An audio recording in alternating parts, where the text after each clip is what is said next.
الشیطان الرجیم بسم اللہ الرحمن الرحیم۔ سورۃ الشمس، اس سورت میں بھی عمل کی اہمیت کا بیان ہے اور اس بات کا بیان ہے کہ انسان اپنے عمل کے اندر اختیار رکھتا ہے۔ اللہ جل جلالہ نے انسانوں کو نیکی اور برائی دونوں کی سمجھ دے دی۔ اللہ جل جلالہ نے انسانوں کو نیکی اور برائی دونوں کا سمجھ دے دی، الہام اللہ نے کر دیا۔ سمجھ گئے نا؟ جب آدمی برائی کرتا ہے تو اس کی ضمیر کے اندر ایک پریشانی پیدا ہو جاتی، اور جب آدمی خیر کا کوئی کام کرتا ہے تو اس کے ضمیر کے اندر ایک اطمینان سا پیدا ہو جاتا۔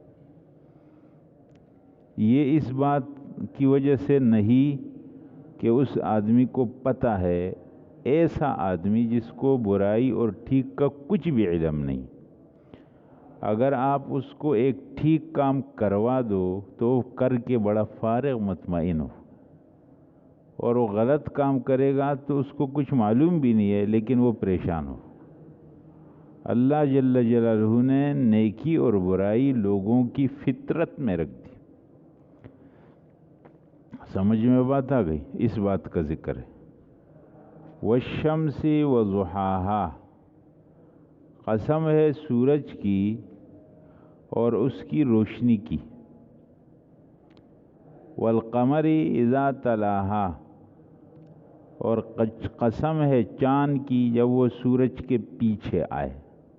آپ نے دیکھا ذرا، دن میں چاند نہیں ہوتا، جب سورج غروب ہوتا ہے تو چاند نکل آتا ہے نا؟ چاند آ جاتا ہے کس کے پیچھے؟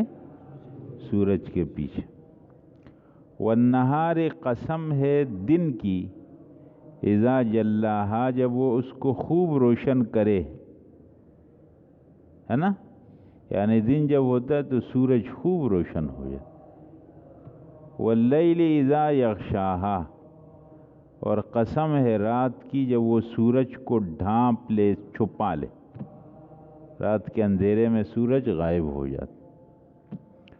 والسماء، قسم ہے آسمان کی، وما بناہا، اور جس نے اس کو اور جیسا کہ اس کو بنایا، قسم ہے آسمان کی اور اس کے بنانے کی۔ والارض، قسم ہے زمین کی، وما طحاہا، اور اس کو پھیلانے کی۔ ونفس وما سواہا، اور قسم ہے نفس کی اور اس کو بنانے کی، ٹھیک بنانے کی۔ فألہمہا فجورہا وتقواہا، اور پھر اس نفس کو الہام کیا گناہ و تقواہا، اور اس کا تقوی۔ یہ سب چیزوں کی قسم۔ کیا چیزیں؟ قسم ہے سورج کی اور اس کی روشنی کی، قسم ہے چاند کی جب وہ سورج کے پیچھے آ جائے، قسم ہے دن کی جب وہ سورج کو خوب روشن کر دے، قسم ہے رات کی جب وہ سورج کو ڈھانپ دے، قسم ہے آسمان کی اور جیسا کہ اس کو بنایا یا اس کے بنانے کی، اور قسم ہے زمین کی اور پھر اس کو اس کی کہ جیسا اس کو پھیلایا، اور قسم ہے نفس کی اور پھر جیسا اس کو ٹھیک ٹھیک بنایا۔ فألہمہا، پھر الہام کیا اس کو، سمجھایا اس کو، فجورہا، اس کا گناہ، و تقواہا، اور اس کا تقوی۔ اللہ نے یہ سب چیزیں قسم ہے۔ حضرات، قسم تو کسی بات پر کھائی جاتی ہے نا۔ اگر میں آپ کو کہتا ہوں کہ قسم ہے اللہ کی تو آپ کہیں گے کیوں؟ کس بات پر آپ قسم کھا رہے؟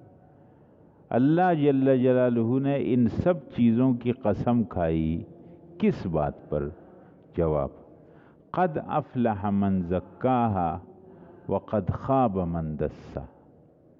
یہ سب چیزوں کی قسم، یقیناً وہ انسان کامیاب ہے جس نے اپنے نفس کو پاک کیا، اور وہ ناکام ہے جس نے اپنے نفس کو گندا کیا۔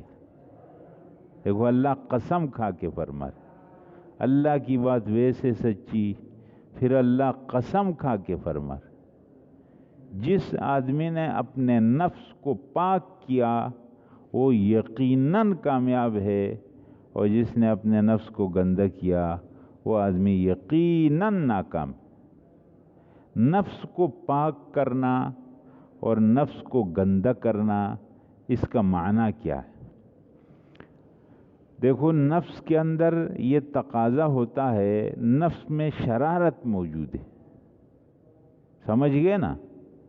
نفس اللہ جل جلالہ کے مقابلے میں آتا ہے، اس لیے انسان کی زندگی ایک طرف نکال کے بند کرو، ایک طرف نفس کی مرضی ہے اور ایک طرف اللہ کی مرضی ہے۔ حضرات انسان کے سامنے یہ دو مرضیاں ہیں، وہ کس مرضی کو پورا کرتا ہے؟ ایک ہے نفس کی مرضی اور نمبر 2 اللہ کی۔ جس نے نفس کی مرضی کو پورا کیا اس نے اپنے نفس کو گندا کر دی، جس نے اللہ کی مرضی کو پورا کیا اس نے اپنے نفس کو پاک کر لی۔ انسان کی زندگی انہی دو مرضیوں کے بیچ میں گزر رہی، یا نفس کی مرضی پوری کرو گے یا اللہ کی مرضی پوری کرو۔ اس لیے ایک اتباع ہوا ہے اور ایک اتباع ہدا ہے، ایک ہدایت کی اتباع ہے اور ایک خواہش کی اتباع ہے۔ اس کو کہتے ہیں اردو میں یوں کہ زندگی کے دو طریقے ہیں، ایک ہے بتایا ہوا، ایک ہے بنایا ہوا۔ بنایا ہوا نفس کا ہے، بتایا ہوا اللہ کا ہے۔ یہ دو طریقے ہیں، تیسرا طریقہ کوئی نہیں۔ زندگی انہی کے بیچ میں گزرتی، سمجھ گئے نا؟ جس آدمی نے اپنے نفس کو گندا کیا گناہوں کے ذریعے سے، خواہشات کی اتباع کے ذریعے سے، وہ آدمی ناکام ہے، اور جس نے نیکی کے ذریعے سے اس کو پاک کیا وہ آدمی کامیاب ہے۔ سمجھ میں بات آ گئی؟ نفس کا تزکیہ۔ اب اس کی مثال ہے، کذبت ثمود، یقیناً جھٹلایا سمود نے، بتغواہا اپنی شرارت کی وجہ، سرکشی۔ یہ دیکھا نفس کی اتباع، نفس کی اتباع کوئی کرے گا تو کیا کرے گا؟ سرکشی۔ اذ انبعث اشقاہا، جب اٹھ کھڑا ہوا اس کا ایک بدبخت آدمی اس قوم کا، فقال لهم رسول اللہ، کہا ان سے اللہ کے رسول نے، ناقۃ اللہ، بچو اللہ کی اونٹنی سے، وسقیاہا، اور اس کے پانی پینے کی باری سے۔ سمجھ گئے نا؟ یہ اونٹنی جو پیدا ہو گئی حضرت صالح علیہ السلام کی قوم میں، قوم نے یہ مطالبہ کیا کہ آپ اللہ کے پیغمبر ہیں تو آپ اس چٹان میں سے اونٹنی نکالیں۔ حضرت صالح علیہ السلام نے اللہ سے دعا کی، اللہ کا حکم ہوا، اس چٹان میں سے ایک اونٹنی نکلی، وہ بڑے قد قامت کی، روب والی، جہاں اور جانور پانی پئیں اور وہ آ جائیں تو سب بھاگ جائیں۔ تو لوگوں نے کہا کہ یہ تو کیا ہو گیا، تو ہمارے سارے جانور وہ ہو گئے۔ تو پھر اتفاق اس پر ہوا کہ پانی پینے کی باری مقرر ہوگی، تو جس دن اس کی باری ہوگی اور جانور نہیں آئیں گے، اور جس دن اور جانوروں کی باری ہوگی تو صالح علیہ السلام اپنی اونٹنی یہاں نہیں لائیں گے۔ یہ قوم کے درمیان اتفاق ہو گیا حضرت صالح علیہ السلام۔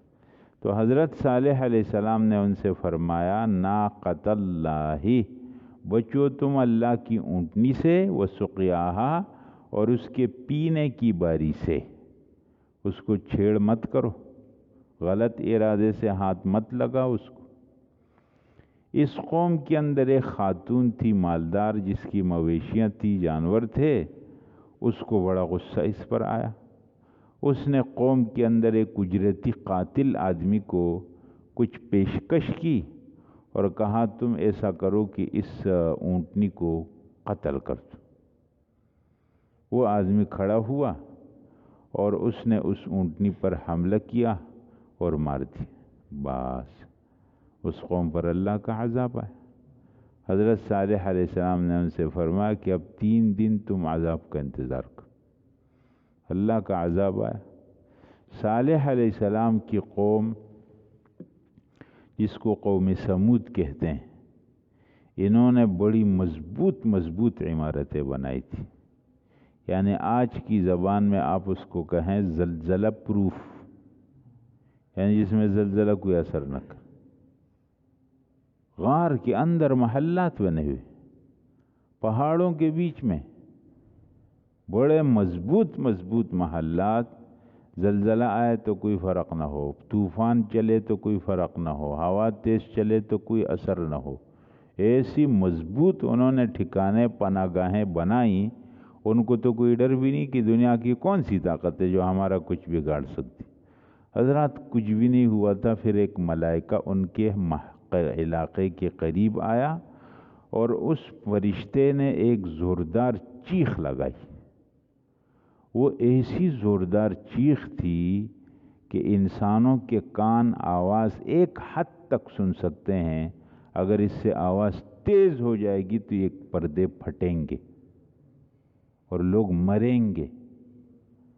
وہ ایک آواز لگی تھی، حضرات لوگ اپنے ان مضبوط محلات اور گھروں کے اندر الٹے پڑے تھے اور پوری قوم تباہ ہو گئی تھی۔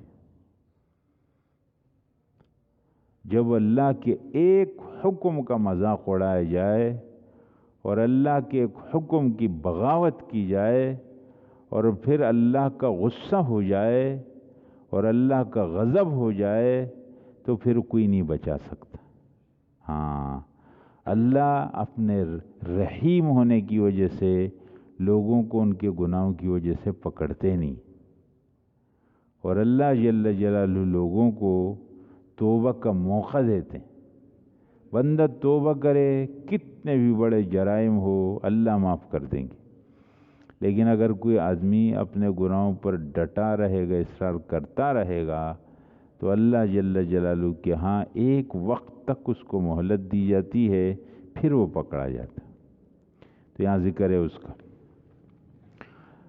فقال لهم رسول اللہ اذ انبعث، بلکہ اس سے پیچھے کذبت ثمود، جھٹلایا سمود نے، بطغواہا، اپنی سرکشی کی وجہ سے، اذ انبعث اشقاہا، جب کھڑا ہوا ان کا ایک بدبخت آدمی، فقال لهم رسول اللہ، کہا ان سے اللہ کے رسول نے، ناقۃ اللہ، بچو اللہ کی اونٹنی سے، وسقیاہا، اور اس کے پانی پینے کی باری سے، فکذبوہ، لوگوں نے اس پیغمبر کو جھٹلایا، فعقروہا، اس اونٹنی کے پاؤں کاٹ ڈالے، فدمدم علیہم، اللہ نے برسایا ان لوگوں پر، ربہم، ان کے رب نے، بذنبہم، ان کے گناہ کی وجہ سے، یا دمدما، ان کے اوپر الٹ دیا، الٹ مارا ان پر ان کے رب نے ان کے گناہوں کی وجہ سے،